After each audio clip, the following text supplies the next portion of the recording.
Diego Rivera, Fernando, here with the epic backdrop of the Tempodrome of the Berlin Salsa Congress. the legendary Berlin Salsa Congress. Yes, I'm happy to catch you here, all the way from the US. Finally here with me on Behind the Shines. And I hope today we're going to have an amazing conversation, talk about some substance. But maybe let's first start with a quick introduction about yourself. How come you're here today? What happened? My story.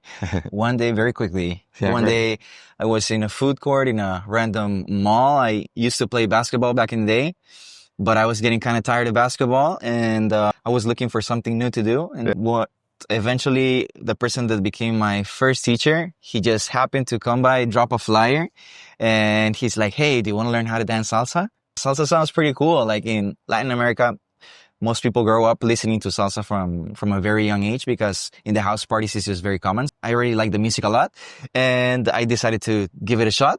I went to this first class kind of like audition and then I just fell in love with salsa and I never stopped. So, how many years ago was that?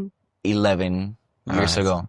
About 2015, 10 years ago. Cool. Wow, 10 years. It's not that long. You came a long way.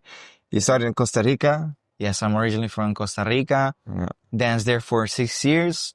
And then I had this decision if I'm going to take it pro or if I'm maybe just going to stick to my other job because I study software engineering and that's what I worked before. And I was like, if I'm going to keep dancing, I have to learn from the best. And that's when I made the decision. Okay, I'm going to go to New York City. I moved to New York, spent there. Now it's been like 4 years since I moved, almost 4 years.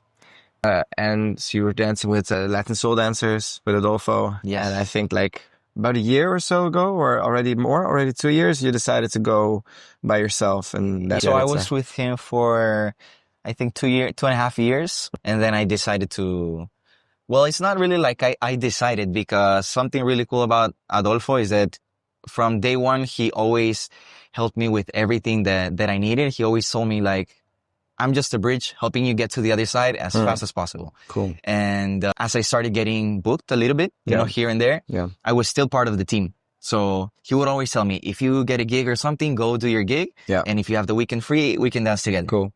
That's a very great mindset. Yeah. And how would you define your style? Like what makes you, for example, different from Adolfo or the Editore style that came before that? I think that I wanted to always learn the technique because I think what Adolfo and Editores teach is what is closest to one of the styles of original mambo, right? I was actually having a conversation with Billy Fajardo a couple weeks ago, and he was telling me that yes, there is mambo from New York, but there's not just one way of dancing mambo. There's several. There were several dancers from that era. There was Cupid and Pete, Augie and Margot, Aníbal Vázquez, and they all had completely different ways and styles of dancing mambo. But I think in terms of partner work, what Eddie and what Adolfo do is one of the styles that I like the most. So I wanted to learn the technique of what they do and then apply in my own way, my own style. That sometimes I like to dance songs that are more classic, but I also like to play around with some new music and always just adapt to the music. Yeah. Great. Yeah. For you, I know the roots of the dance are very important. You studied from the best teachers and you invested in learning about the history of salsa. Is that a requirement for someone to become a good dancer? Yeah. I think in anything that you do, if you want to become a good chef, right? You're not going to become a worse chef if you learn from the best, right? It's only gains. Yeah. So I always thought if I want to be a good teacher, the more knowledge that I have, the better teacher I'm going to be, the happier my students are going to be. And eventually, now I do this also as a business, right? I started dancing as a hobby, but now I work this as a profession. Yeah. And if I invest in my education, I'm going to be able to give something of more value to my students, and I'm also going to get more value in return from that. Yes, of course. You've come a long way now. You are traveling a lot internationally. I think you've been almost on every continent now to teach. Or Africa. Antarctica, maybe. Africa. Africa's the only one missing. Is the only one missing. Well, I know there's some great events there too, so I'm sure it won't be long until you set foot there as well. So you've achieved a lot of things. You're in demand, and you have already a nice brand recognition. So what's next for you? You're still so young. Like what are your eyes set on?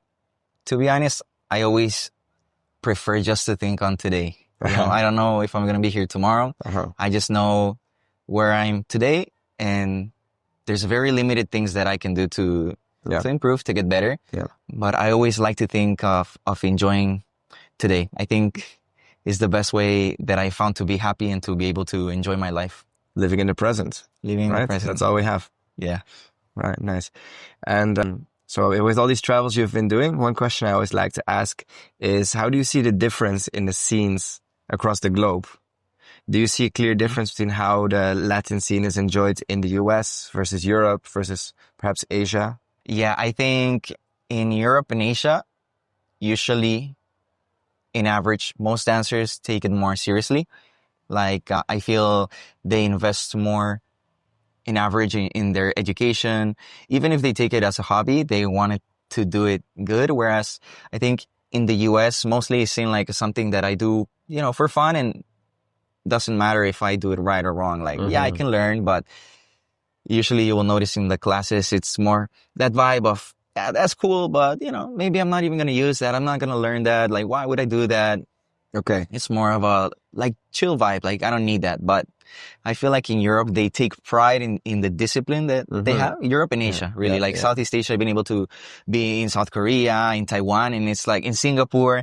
It's crazy. Like, you see them taking workshops and they have their notebook and they're writing down things as you're saying it. And I think that's the best way you can really take advantage of the knowledge. Is there perhaps also a difference in whether it's Latinos or outside cultures learning about the dance? In the US, I would say the Latin scene is a little bit more dominated by Latino crowds. And in Europe and especially Asia, of course, it's outsiders that are trying to invest in this culture. I think in the US, there's this feeling that, a lot of Latinos throughout history have migrated to the United States. But also, I feel like it's not a secret that the economic power in the U.S. is a lot higher in average. The GDP per per person is very high in comparison to South America and in some European countries, of course, not all of them. So I think when you have something easy, you don't value it as much. Usually when I see countries that they don't have a lot of artists, teachers, maybe it's hard to get some teacher to come and give you classes. Yeah. The one time that they can take classes with that teacher, for them is super important. But, in the US, you have congresses that have 50, 60 artists with no problem. So you can, pick and choose. Every month you can go somewhere very easily. So I think that's the reason why. And talking about the culture of working hard, perhaps in places where people have it less good in terms of GDP, income.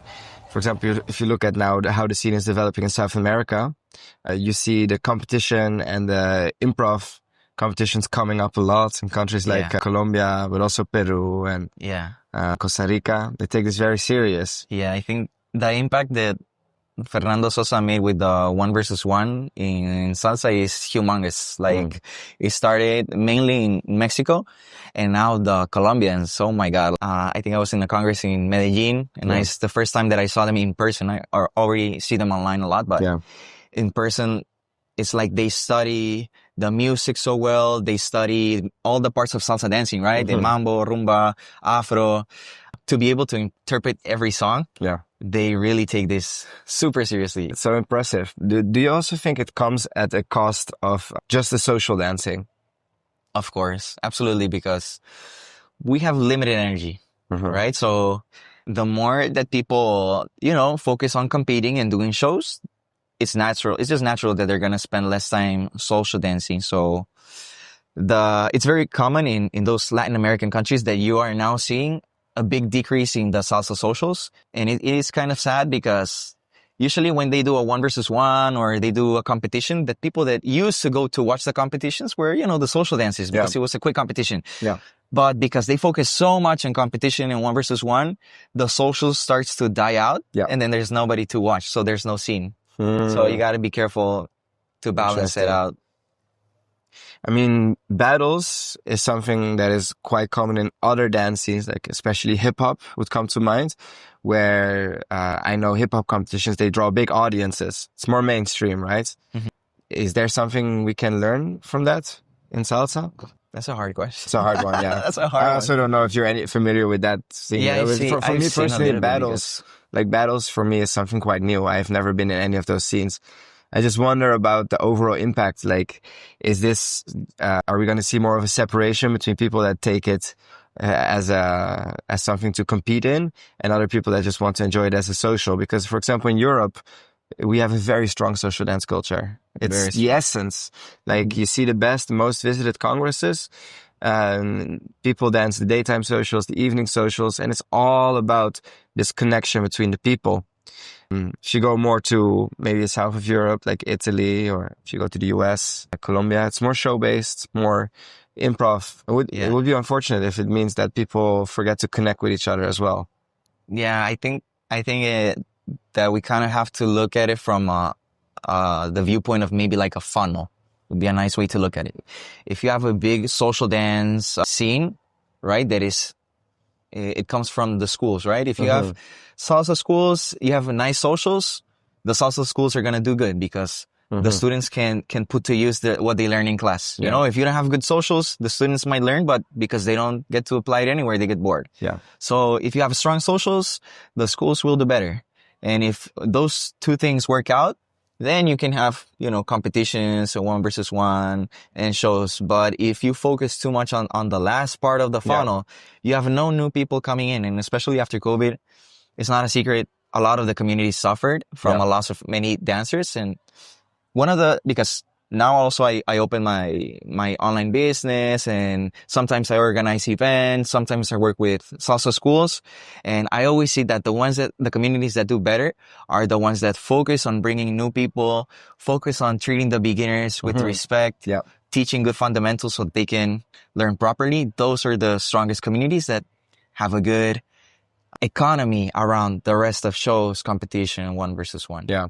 So from your experience at different events in the world, do you also see a difference how the relationship is between organizers and artists? Yeah, I think some organizers are more like into, being friendly with the artists, being all the time, making sure you're taken care of. While some others are just like more business part. It was very interesting because I start to see more here in Europe. There are some organizers that are very more on the business side. Like they're just focused on running everything like an enterprise, and they make really good events. Not so much, on the friendly part, and that's okay. It's just different styles, I think. Yeah. Yeah, you get to meet a lot of people that have impact on the scene. I think like every different role sort of has a different impact on the scene, right? You have the artists, you have the organizers, you have the DJs, and they all sort of play their own role. And with organizers have a lot of power. Do you think they have a lot of power? Or? Well, I think they have a lot of risk. A lot of risk. Yeah. They are the ones that risk the most. Yeah. I've tried organizing some events also, and it can be a hit or miss. I also, for example, I've been close to Adolfo, and I see him. He started this new Congress Empire Essential movement, and especially in New York, like the ballrooms, everything is so expensive. Yes. The flights and getting hotels for everybody, it can be very, very expensive. So I have a lot of respect for these big organizers. I can't even imagine, like, for sure. And the upside, of course, is limited. Like, it doesn't scale as easily as some other types of businesses, like, for example, software, or, if you run a good business, your upside is like almost unlimited. Whereas here, best case you sell out your event and you make a bit of money. But worst case, you can lose a lot. I know a lot of organizers that lost a lot of money. Yeah. But I think the ones that I see are more successful are the ones that focus a lot on the experience for the attendees. The ones that are always like looking for feedback, making sure they have the best experience. Those events, with time, they get better and better and better and better. Yeah. Yeah. For example, there's one, how can I say this, like branch of events, the dance house events. I've never been there, but it's like everybody talks about them. Yeah. Why? Because it just focuses probably a lot on having a good quality of everything. So, that's a good way that you can build a brand. Yeah. If people will just sell it for you if it's good, you know? Mhm. Yeah. Yeah, of course. Yeah, so Zaid, you're doing a great job with the Dance House events. And are you already invited to go there? Maybe we have to. Would be great to have you there. So yeah, the social dancing there is great. Yeah, but you were in Amsterdam Festival, here in Berlin. Amsterdam. Yeah. Actually, all the organizers they're often men. Do you also work with female organizers? Yes, I've worked, usually it's less female organizers. And I think it's interesting because me and Yaritza, I feel like it's not 100% the case, but usually the male organizers reach out to me. Usually the female organizers reach out to her. I think people Interesting. have just a closer affinity to people who are more similar to them. I mean, Maybe. yes, it's also that would be also a pretty dividing way of approaching things, of course. I mean, if Yeah. that's true, then female artists would be at a disadvantage already from the get-go because most male organizers identify less with them. But I think kind of yes, but I see that what I felt is that there's more female dancers in the dance events. Yes. And Why? average in dance, yeah. Because I think it's a cultural thing. Maybe I think Latin America is an exception where it's more normal that men dance from a young age. But I've seen, for example, Asia, Europe, and even the US. It's common that, you know, when you have a kid, if it's a girl, sometimes you put her in ballet, jazz, and these things, and then eventually They have an flow the affinity way with to dance salsa. already from young age. Yeah. Yeah. Whereas sometimes men start a little bit on the older side, you know, like after they, you know, when they're in college because they want to make friends and they see this salsa club thing. So they start to go.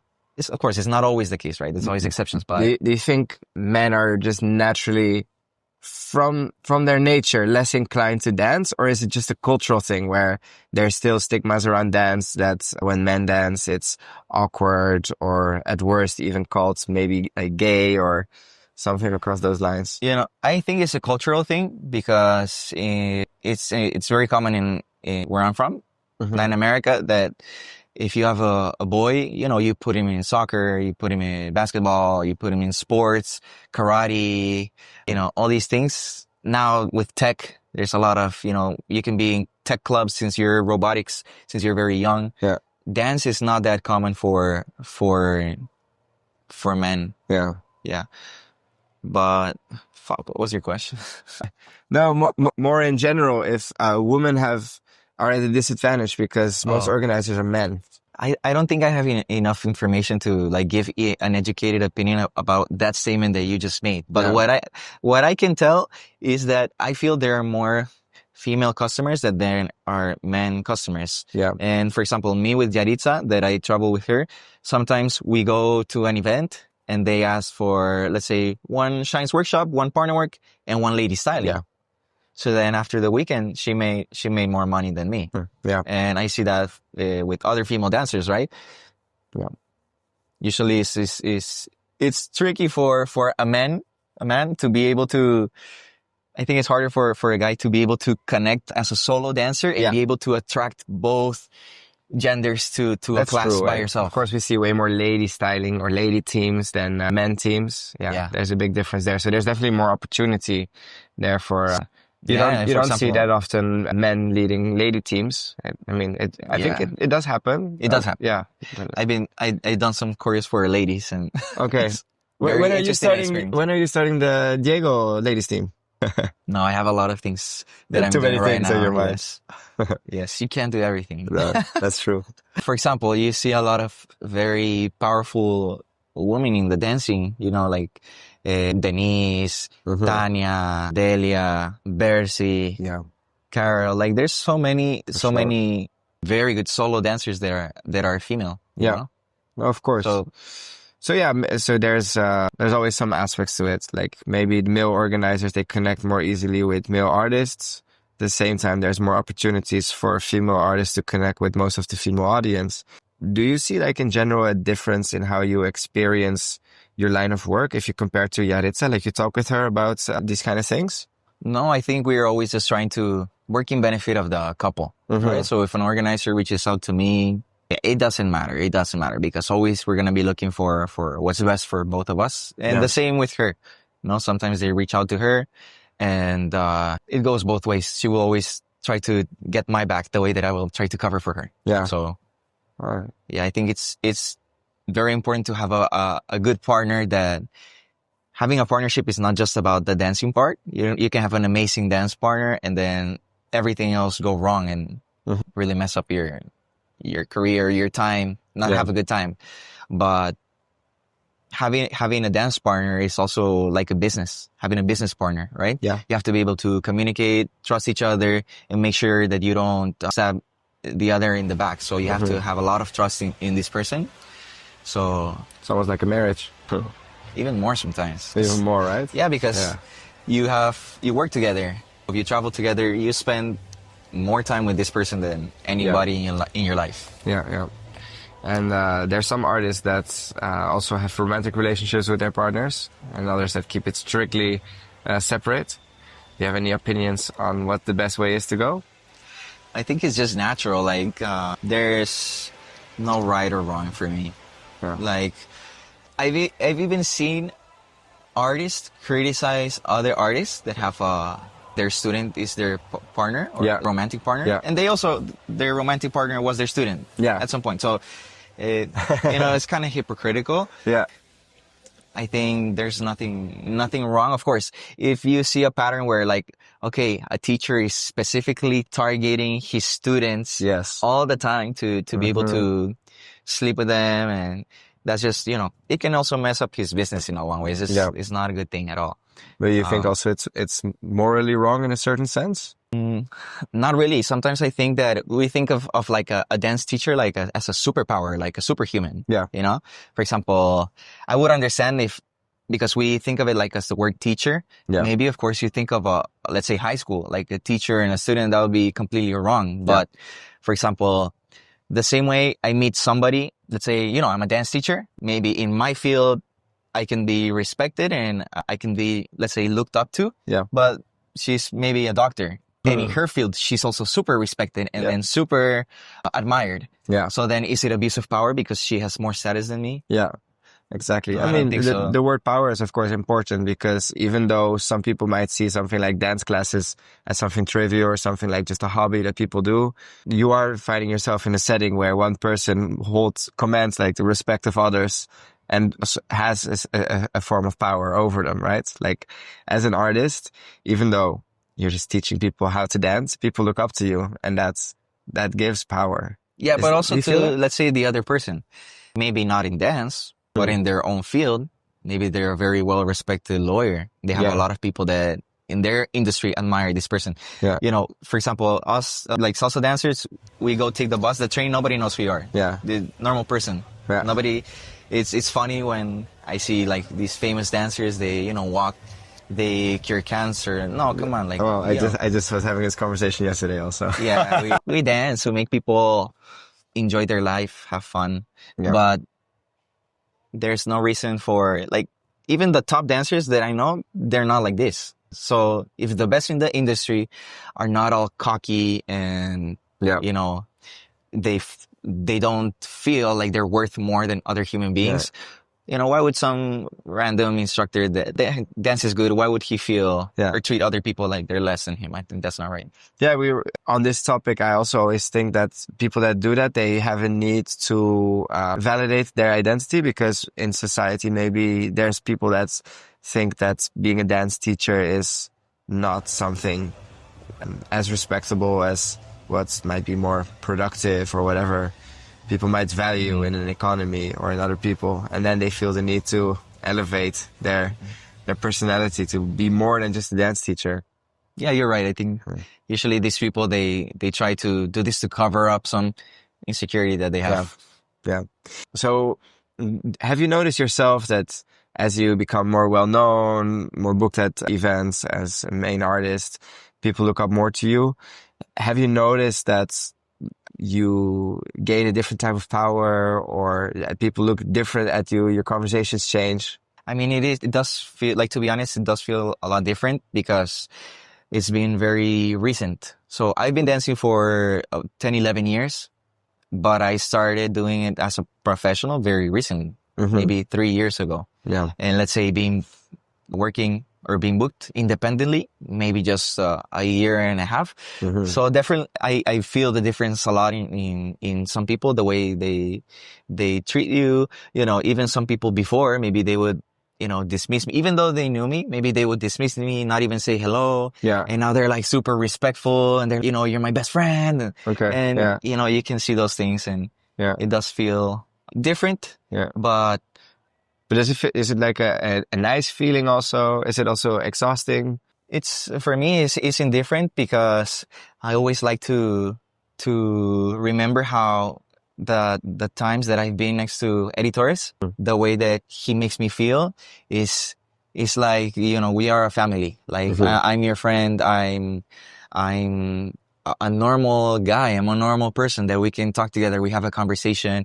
You know, if we're walking by, you know, he'll hug you. He'll be like, "Hey, so remind me, where are you from?" And he's like really interested about making you feel good and welcome. So Yeah. if for me, this legend is treating me like a normal human being, he's super casual and friendly. Yeah.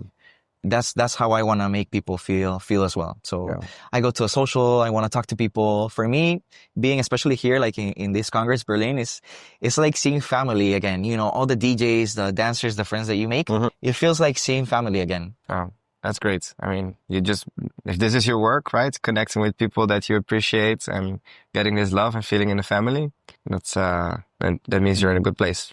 Yeah. Yeah. I think Hector Lavoe has this phrase that also Eddie says a lot, that is like, es chévere ser grande, pero es más grande ser chévere. It means like, well, I don't know how to say it in English, but you know, how can you say this? It's cool to be great, but it's great just be It's cool. greater to be cool. Yeah. Cool. Yeah. Just with chill. people, with treating people in a nice way. Yeah. That's especially a great message. especially for newer dancers, teachers, being able to have a good relationship with your students and have them respect you as a person is also going to help your business grow. Yeah. You know, I know many students that have come to me that are like, "Oh, so I want to learn from you. Yes, you're a good dancer and everything, but I love the way that you communicate with me, the way you respect me." And versus this other teacher maybe disrespected me, you know, or treated me in a way that didn't make me feel good. Yeah. So that business, you know, personal relationship part with making students feel good is very important. Yeah. Also. Yeah. Nice. I wanted to take a little bit back to what we were talking about before with how you handle your power in the scene. Also, for example, on the romantic level, I think it's pretty fair to say that, yeah, even if you hold some sort of power, it's also not necessarily wrong to use that in your romantic life. I mean, in the end, the people you choose to date, it's a combination of physical appearance, personality, but also their status, their place in society, what you feel they can offer you, right? I see that as very valid. But I'm also always interested in thinking about where are the limits. You were saying, imagine you run a school and it is just your motive to get new girls as a male teacher in your school and try to flirt with them and use your position of power. They look up to you and to sleep with them. Is there like a point? What's the point where you say, no, I think that there's a wrong pattern? When it's too much, you mean? Yeah. Like when it's like when is somebody just abusing their power? I think, to be honest, when it comes to relationships, I think as long as they're two consensual adults making a decision, I think it's fine. Yeah. Like, you know, people, you know, fall in love all the time, and people are grown-ups. We're not children. So if you're both of age and you both feel like it's the right thing to be together, I feel that's okay. So what if elements come into play, like the director is running a team, and for, let's say, his female students get the impression that if they have a romantic relationship with their director, it will also help them advance their place in the team, maybe be cast more fastly for shows, these kind of things. So now also practical considerations come into play. Yeah, I think that it's not... So I feel like it takes two to tango, right? So I've seen cases about students that they complain because, let's say, they decline to, let's say, have a relationship or something with the director, and then they don't get taken into account for dance projects. But before, when they were flirting with the teacher knowingly, they were okay with the perks that they were getting, right? So, for example, some students are purposefully, teach flirting or being okay with being closer to the teacher, and maybe other dancers that are on the dance team, they've been dancing and training for years. Yeah. And this other person, they cut the line on purpose, and they're happy and they don't say anything about it. Yeah. Because, they're having something with the teacher, and they have this little something. And then the moment that doesn't work out, and they get cut off, they're upset. So I feel like it's on both, right? Yeah. So it's not right for the teacher to be offering, that's just wrong, because you're also going to make your other students feel upset. Like, if you're always putting somebody ahead of you just because you have a relationship, that's going to make everybody upset. Yeah. But also for the other person, you're getting there not because you're ready, but because you're giving something extra. And the moment that you stop giving that something extra, you're also going to lose your spot. So don't be upset when things go wrong, because that person chose to do that also. Yeah. No, that of course, perspective is a very active role as well to the dancer in this case. So yeah, I think we have to look at the wrong side of the instructor. It's not okay to give privilege to people that you are just because you're sleeping with them or because you have a relationship or something. Yeah. But also, it's not right on the part of the students that a lot of the students, pursue things in exchange for something. I'm gonna talk about this about kind of like a hypothetical, but I've seen cases like this. So a student will start to flirt with the teacher and start going out and purposefully trying to get things like, hey, do you think we can dance together? Do you think you could put me in the show? Do you think I could, hey, by the way, I'm going to compete this day, right? And then, they have their thing. And then the teacher, let's say for whatever reason, they stop. This other person, of course, will stop receiving the benefits. And then the story is, the teacher and the organizer or the promoter or whoever punished me because I didn't want to sleep with him. Yeah. Or because I didn't want to have a relationship. But we don't talk about why are these students trying to also take advantage of receiving extra things. Like they don't complain when they're doing that. I think both sides. Yeah, I think it's tricky because imagine this is like something we want to bring awareness to, because let's say these kind of behaviors, they hurt the scene, right? Because the stories come out, it's messy. It might scare away some people. They might stay out of the scene because they say, there's just too much crap going on. All these stories going around of people abusing their power. It's more difficult to tell all the students in the world, all the people that are new, that don't know how everything works. It's more difficult to tell all of them, hey, don't flirt with your teacher or something like that. Or be careful with what you expect. But it's easier to tell the people that have already been here for so long, that already have this power, to put more responsibility on them. You think they don't Yeah, you're true. What you're saying is true. I think it makes more sense for the people that are longer in the business to know not to do things that can mess everything up. Yeah. You have to be smart about it, but shocker, not all people are smart. Some people are stupid. Sometimes smart people do stupid things. Or sometimes smart people do stupid things. And yeah. No, I think I think the last years. I think that last year we had a bit of this Me Too moment in the salsa scene, with many people, many women especially, sharing their stories. And me personally, I think it's good if people share their stories. And there's of course always two sides to the coin. I mean, a lot of stories, they are met with doubts. They are met with alleged abusers. They often also have their stories. And in the end, I think what we all want is to make the scene a better place. I think what everybody wants is for it to be less messy, less people feeling like they don't hold power, or they feel not safe in the scene.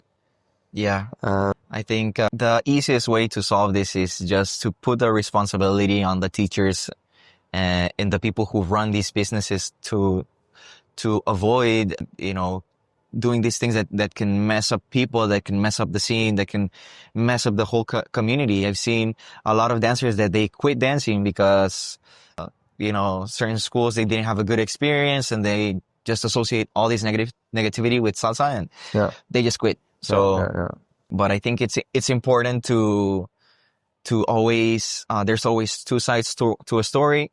I've seen, for example, abusers who weaponize their side of the story to make the victim or the alleged victim to look bad. And I've also seen stories of alleged victims trying to use their story to punish and cancel an artist that the situation wasn't true.